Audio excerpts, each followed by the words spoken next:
میں نے ماں سے کہا کہ ماں کتنی رات ہو رہی ہے اور آپ ابھی تک کام کر رہی ہو۔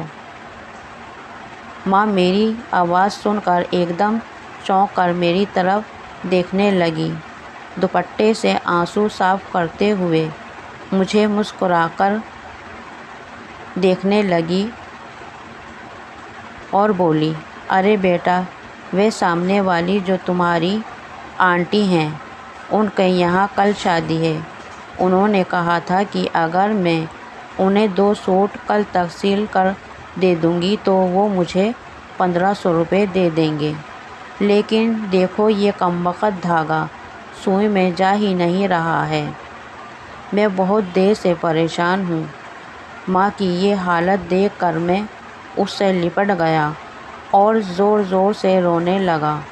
میری ماں میرے سر پر ہاتھ پھیرتے ہوئے کہنے لگی، بیٹا تم پریشان نہ ہو، میں تمہارے پیسوں کا انتظام ضرور کر دوں گی۔ اس دن کے بعد سے میں نے سوچ لیا کہ مجھے بھی پڑھائی کے ساتھ ساتھ کوئی کام کرنا چاہیے تاکہ میں بھی اپنی ماں کا سہارا بن سکوں۔ ادھر میری پڑھائی مکمل ہوئی تو مجھے ایک اچھی نوکری مل گئی۔ میں نے جب گھر آ کر اپنی ماں کو نوکری کے بارے میں بتایا تو وہ بہت زیادہ خوش ہوئی اور پھر چینی کے ڈبے سے 20 روپے نکال کر مجھے دیے اور کہا، بیٹا جاؤ جلدی سے ان پیسوں کی مٹھائی لے آؤ، میں آج اپنے ہاتھوں سے تجھے مٹھائی کھلاؤں گی۔ ایک دن مجھے آفس میں بہت زیادہ کام پڑ گیا اور میں رات میں بہت تھکا ہوا گھر آیا۔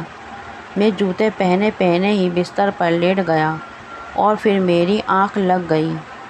جب صبح اٹھا تو میں بڑا حیران ہوا کیونکہ روزانہ رات میں جوتے اتار دیے جاتے تھے، لیکن آج میرے پیروں سے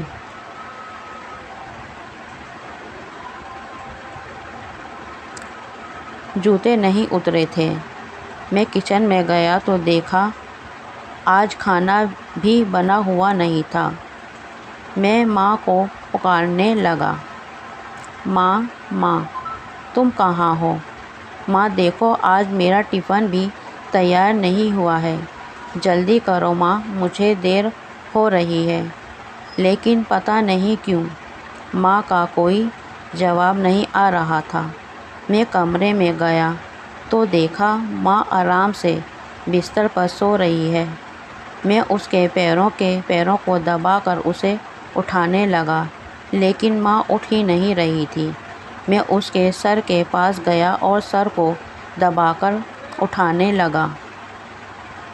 میں بار بار اسے پکار کر کہہ رہا تھا کہ ماں جلدی اٹھو، مجھے بھوک لگی ہے، رات میں نے کھانا بھی نہیں کھایا تھا، میرا ٹفن بھی تیار نہیں ہوا ہے، جلدی اٹھو ماں۔ لیکن ماں نے پتہ نہیں میری ماں کو کیا ہو گیا تھا کہ وہ اٹھنے کا نام ہی نہیں لے رہی تھی۔ بہت دیر کے بعد مجھے معلوم ہوا کہ آج کی رات میری ماں اٹھنے کے لیے نہیں سوئی تھی، بلکہ وہ ہمیشہ کے لیے سو چکی تھی۔ میری ماں مجھے چھوڑ کر جا چکی تھی۔ میں وہیں کھڑا چیخ چیخ کر رونے لگا۔ میری ساری دنیا لٹ گئی تھی کیونکہ میری ماں کے سوا میرا کوئی نہیں تھا۔ ماں کے جانے کے بعد کوئی مجھے دیکھنے والا نہیں تھا۔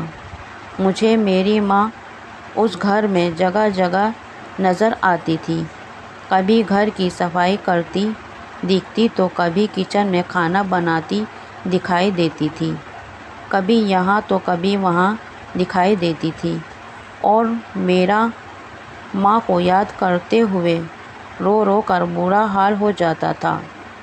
ماں کے بغیر وہ گھر مجھے کاٹ کھانے کو دوڑتا تھا۔ اس لیے کچھ دنوں کے بعد میں نے وہ گھر بھی چھوڑ دیا۔ آج میری ماں کو مرے 3 سال ہو چکے تھے۔ اب مجھے اپنے کپڑے خود ہی دھونا پڑتا ہے، کھانا خود ہی بنانا پڑتا ہے۔ اگر رات کو بھوکا سو جاؤں تو کوئی مجھ سے پوچھنے والا نہیں کہ بیٹا تم بھوکے کیوں سوئے تھے۔ تو دوستو، اگر آپ کو یہ کہانی پسند آتی ہے تو کرپیا میرے چینل کو سبسکرائب کریں، لائک کریں اور شیئر کریں اور کمنٹ بھی کریں۔ میں ایسی ہی ہندی کہانیاں لے کر آتی رہتی ہوں، تو پلیز میرے چینل پر جڑے رہیں۔ پلیز سمرتھن کیجیے تاکہ اگلی کہانی میں آپ کے سامنے اچھی سے اچھی پیش کر سکوں اور اپنی غلطیوں میں سدھار کر سکوں۔